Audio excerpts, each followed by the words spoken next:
Sénégal web c'est le Sénégal dans le web jox leen xibaar yu wér te wóor ci anam yu gaaw ñu seet ko seetaanal ko Sénégal web c'est le Sénégal dans le web. la Fadel Barro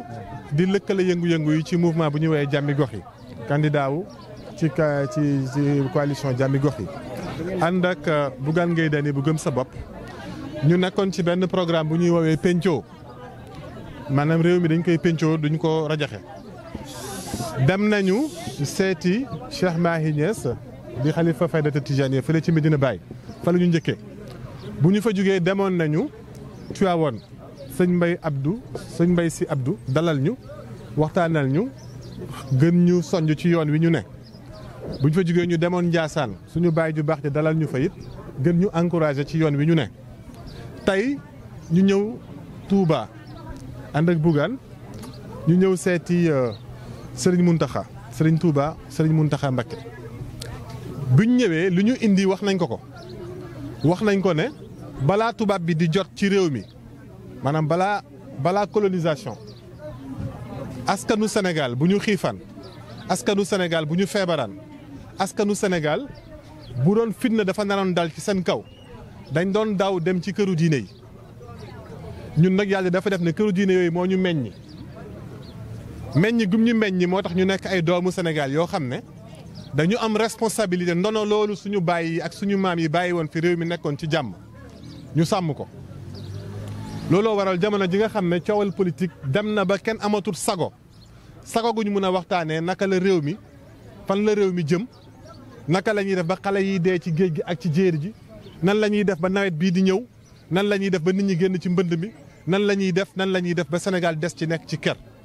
loolu lañ ñëw wax ko Serigne Mountakha Mbacké Serigne Touba Serigne Mountakha buñ ko waxee ne ko nag ñun ay gone lañ ci ndaw réew mi par rapport ak ñoom ñun ay gone lañ jàmm nag xale dina ko yëkkati waaye ma nga koy dox. moo tax ñu ñëw ci sëñ Mountakha comme niñ ko defee ci yeneen këru diine yi ne leen médiation bi ñu yaakaar ci réew mi yéen rek yéen a ko mën a def bu ngeen ko defut ba réew mi tàkk ñun xale yi def nañ ci suñu responsabilité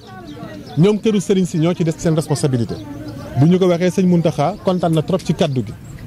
xelam dal na ci bi réew mi amee ay ndaw yu mel ni ñun ñoo xam ne di jug ne ak lu ku jëg politique gi métti dinañ jiital jàmm réew mi comme nag ñu ngi dox ci loolu mu encouragé ñu si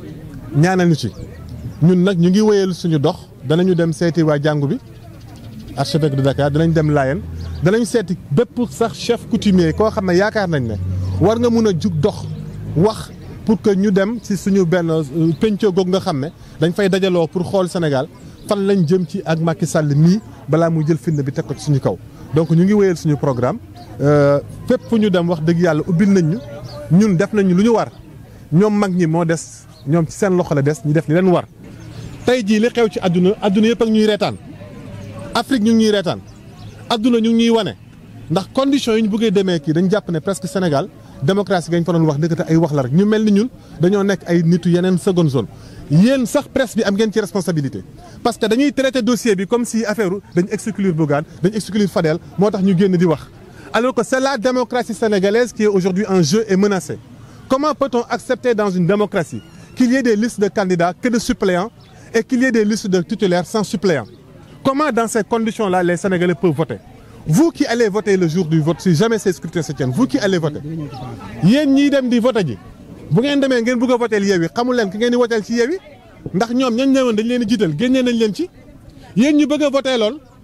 Benno Bokk Yaakaar te wóor na leen ne Benno la ci ëpp ay ministre la suppléants yi ñooy jàll xamuñ leen ndax amuñ suppléant condition yooyu du démocratie impasse rek lay indi. dañ leen plan penco bi ñu ubbi nii sandi ko dañu bëgg nit ñi jël seen responsabilité ñun ay acteurs lañ ay parties prenantes lañ maa ngi ñëw xaaral ma wax la maa ngi ñëw sëriñ si société civile bi ak këru kilifa yi nga xam ne borom xam-xam yi ci réew mi ci universitaires yi ak yooyu gis ngeen 106 génn nañ wax ñoom lañ bëgg ñu ŋànk penco bi pour que ñu xool naka lañ mën a demee ci élection yi ci conditions yu démocratique deuxième phase bi bu ñu ci paree ba wër ak ñoom ba parties prenantes yi pare lañ cay dox danañ leen ko toog ñu aviser leen ko yëgal leen ko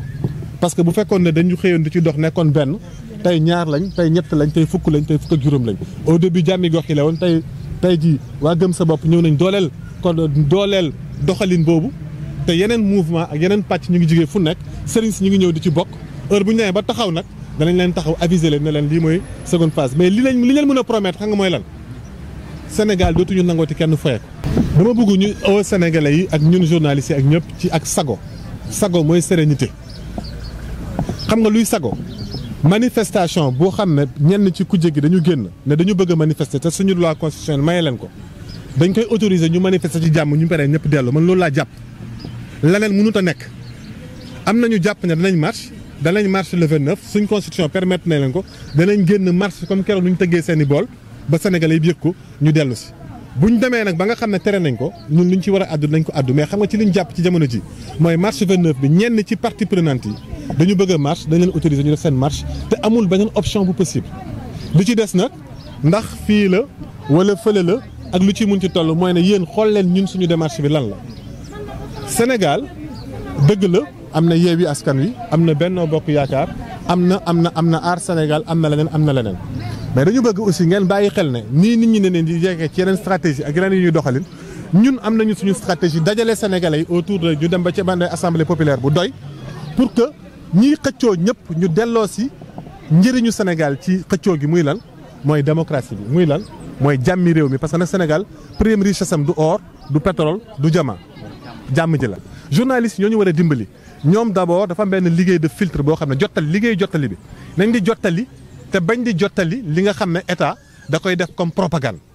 parce que ñun bu fekkee dañ commencé di relayer naan way terroriste ku bëgg a marche ñu tere la marche nga génn ñu tëj la 6 mois. loolu injustice la journalistes yi ñoo ko war a njëkk dénoncer avant ñu ciy interroger ñu ñuy wax parce que ñoom ci seen bopp liberté bi tax ñuy liggéey moom lañ njëkk a menacé. donc Sénégal dafa jot nit ñi delloowaat buum ci boy gi ci niveau bu nekk li fi xew tey responsabilité politique yi la d'abord mais ensuite ñun journalistes yi war nañ ci xolaat suñu bopp. ñun société civile bi war nañ ci xolaat suñu bopp. mag ñi war nañ ci xolaat seen bopp sëriñ si war nañ ci xolaat seen bopp kilifa diine yi war nañ ci xolaat seen bopp moo tax ñu dem niveau bu nekk rek ñu waxtaan ak ñoom ca fañ tolloo ak ca lañ nekk pour que Sénégal ñu delluwaat buum ci boy parce que nag en définitive réew mi kenn moomu ko ñun Sénégalais yëpp a ko bokk te duñu bàyyi kenn yàq ko. gis nañu Serigne Mountakha Bachir di ñaan suñu borom yàggal ko fi lool te mond ak wér ginnaaw bi nga xamee ne rafetlu na jéego yi nga xam ne ay ndaw ñoo jël initiative bi wax nañu ko fi réew mi toll ak jaaxle waaye it sago goo xam ne ñii di acteurs yi war nañu ko am lañu ci jiitalit mooy Serigne Mountakha Bachir dafa nekk keno ci réew mi bokk ci ñi téye pilier bu réew kon jaadu na bu ñu tollee ci situation yii jaxasoo am jaaxle am ci njaboot gi surtout parce que jàmm mooy xaritug njaboot jàmm jooju bu ñu gisee ne tey c'est troublé jaadu na ñu sol suñu dàll dem ci kilifa diine yi ni ko Fadel waxee ci Touba dem nañu ci sëñ Ahmadou Makhtar dem nañu ci Serigne Moussa Nawel dem nañu ci Serigne Abdou Karim dinañu ko gën a yaatal waaye yegsi nañu ci ki fi toogal Cheikhul Khadim mu di Serigne Mountakha Bachir kaddu gi it jaru la lay taayal kaddu gi mi mooy jàmm bu waree am ci réew mi wax naa ko sëriñ bi ne ko kenn dong mooy responsable bi mooy le président Macky Sall parce que ki nga xam ne moo jël yat wi bëgg ko dóor ay nit bëgg leen a xañ seen droit lépp mu laytaaye ko justice parce que dama leen wax ne c'est un tyran boo xam ne lépp lu muy def dafay activer le levier judiciaire am na ñoo xam ne ci parrainage la ñu leen dàqe mais am na ñeneen ñoo xam ne ci liste bu paritaire la ñu leen dàqe am na ñeneen ñoo xam ne ci doublon la ñu leen dàqe et cetera comme quoi ni ko Fadel waxee direction générale des élections dañu nekk ci logique gu éjecté élimination alors que élection dañoo waroon nekk ci logique gu encadrement bu amee lu yàqu ñu defar ko malheureusement nag ñu boole ci caay-caay boole ci njublang wax naa ko sëñ bi wax naa ko sëñ Mountakha ne ko jàmm ji ñuy sàkku ci réew mi kenn dong moo ko mën a saxal ci réew mi mu dox na nga ko bëggee kenn nit moo nekk ci yoonu yàq ko te du kenn kuy président Macky Sall marche bi nga xam ne war na am le 29 effectivement y a pas d'autre issue c'est une liberté garantie par la Constitution kon amul beneen choix bu dul accepter ko amul beneen orientation bu mu jël bu mu mën a jël lu muy respecter l'état de droit l'interdiction dafa war a nekk une exception malheureusement aujourd'hui sous le régime de Macky Sall dañu ko bëgg a def loo xam ne règle la et loolu je crois que mooy woote bi nga xam ne ñu ngi koy woote booba ak léegi tey ñu ngi ci doxum péncoo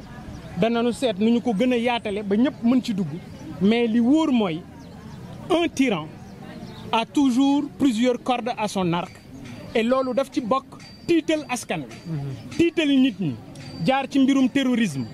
jaar ci sabotage jaar ci leneen ak leneen ak leneen mais bu nit ñi vaincre ragal googu moom nguuram dina jeex et moom président Macky Sall na xam ne sénégalais yi tey jii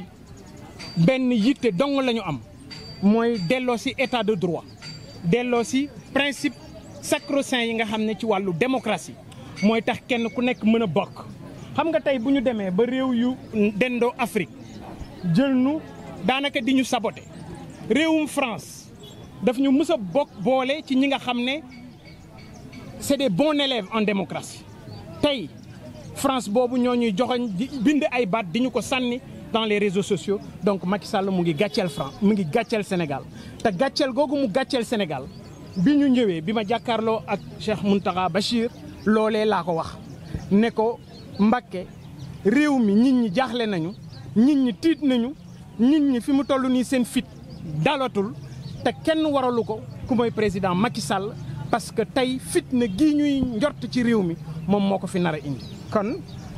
c'est de notre responsabilité de dérouler cette initiative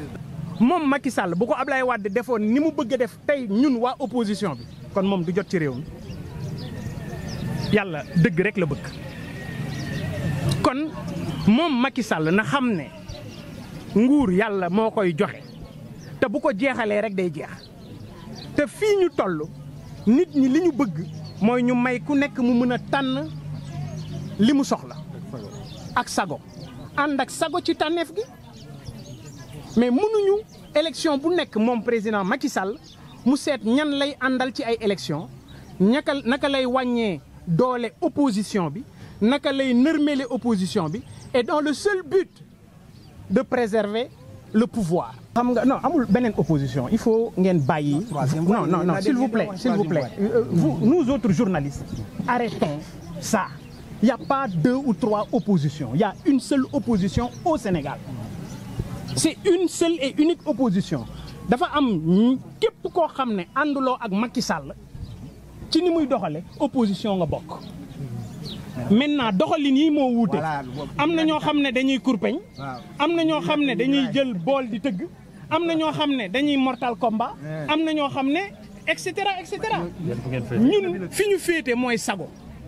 xam nga réew moo xam ne bu takkee sa alal jëm ca da ngay xool noo àndeek dal te mën a seet lu doxal réew mi c'est ça la réalité ñi nga xam ne ñoo nekk ci opposition bi yëpp kenn ku ci nekk yéeneem mooy defar Sénégal parce que loo bëgg a jiite doo ko yàq mais nag bu fekkee ne kii ñu jàkkaar lool gaynde gu tëx la déggul jat yenn saay mën ngaa dem ak xët-xët waaye xët-xët woowu boo amee kilifa yu tedd yu mel ni Serigne Mountakha Bachir Serigne Mbaye Sy Mansour Cheikh Mahi ak ñooñu moo waral initiative bi boo demee gis leen wax leen ne leen réew mi kat Macky Sall mi ngi koy bëgg a yàq ñoom danañu sol seen dàll xool nu ñu cay doxee parce que wax naa la léegi ne la ñoom ay soupape de sécurité lañu pour Sénégal ñun suñu yéene mooy nit ñi ànd ak sago nit ñi ànd ak dal parce que wax naa ko démb ci benn interview ma ne attention au chaos. Vous avez vu l'armée a été dotée hier de matériel anti-émeute mais ça fait 62 ans notre armée n'a jamais été appelée pour des missions de maintien de l'ordre su Macky Sall yeggee foofu dama ko wax ne ko juum nga fitna gii ngay woote yow Macky Sall Serigne Touba dafa am lu mu waxoon mu ne garabug fitna boo ko jëmbatee noppalu ca ker ga dana la jafe moo tax ma ne ko Macky Sall attention au chaos l'armée guette notre pouvoir et loolu c'est un danger autant pour moom que pour ñëpp ñi nga xam ne dal la ñu mus a xam ci réew mi donc nañu ànd ak dal li Fadel wax nañu ànd ak sago ci réew. Absolument. Alors nous avons rencontré le guide. Sénégal Web, c'est le Sénégal dans le web. jox leen xibaar yu wér te wóor ci anam yu gaaw ñu seet ko seetatal ko Sénégal Web, c'est le Sénégal dans le web.